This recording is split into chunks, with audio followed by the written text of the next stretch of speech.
Bilgin Olsun kanalının değerli izleyenleri. Horlama, üst solunum yollarındaki yumuşak dokuların, küçük dil ve bademciğin uyku esnasında gevşemesi sonucu hava yolunu daraltmasıyla meydana gelir. Bu dokuların hava yolunun daralması sonucu nefes alıp verirken titremesiyle horlama sesi oluşur. Horlamanın şiddeti, solunum yolunun ne kadar daraldığına bağlı olarak değişir. Yetişkinlerin %45'ini etkileyen horlama aslında ciddi bir problemdir. Horlayan insanların %75'inde uyku apnesi bulunur ve bu da kalp hastalıkları riskini artırır. Horlama erkeğin kendisinden çok partnerini zorlayan bir durumdur.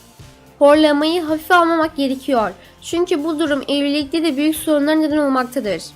Horlamayı durdurmak için satılan ilaçların çoğunun arkalarında herhangi bir bilimsel temel bulunmadan piyasaya sürüldüğü bilinmektedir. Horlama sorununa karşı hayatınızda ufak değişiklikler yaparak bu sorundan kurtulmanız mümkündür. İşte horlama sorunundan kurtulmak için yapmanız gerekenler. Videomuza geçmeden önce hem bu tarz videoların devamı hem de bana destek olmak için kanalıma abone olabilirsiniz. 1. Vücudunuzu susuz bırakmayın. Bol miktarda sıvı tüketin. Burnunuzdaki ve yumuşak damağınızdaki enzimler kuruduğunda yapışkan oluyor. Bu da horlamaya neden oluyor. 2. Uyuduğunuz pozisyonu değiştirin. Sırt üstü yatarsanız dilinizin tabanı ve damağınızın yumuşak kısmı boğazınızın arka duvarına çöker ve uyku esnasında ses çıkarır. Yana dönerek yapmanız bunu önlemeye yardımcı olabilir. 3. Kilo verin. Kilo vermek horlamayı durdurmaya yardımcı olabilir ama bu kesin bir çözüm de değildir. Sonuç olarak zayıf insanlar da horlar. Eğer kilo aldıysanız ve horlamaya başladıysanız kilo vermeyiniz horlamayı durdurmanıza yardımcı olabilir.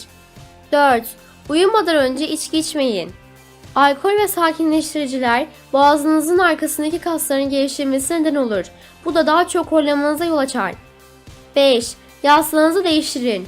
Yastık kılıfınızı en son ne zaman değiştirdiniz? Yastığınızda bulunan alerjenler horlamanıza neden olabilir. Bunun için yastıklarınızı sık sık havalandırın ve yastık kılıflarınızı kısa aralıklarla değiştirin. Bir videomuzun daha sonuna geldik. Yeni videolarımızda görüşmek üzere.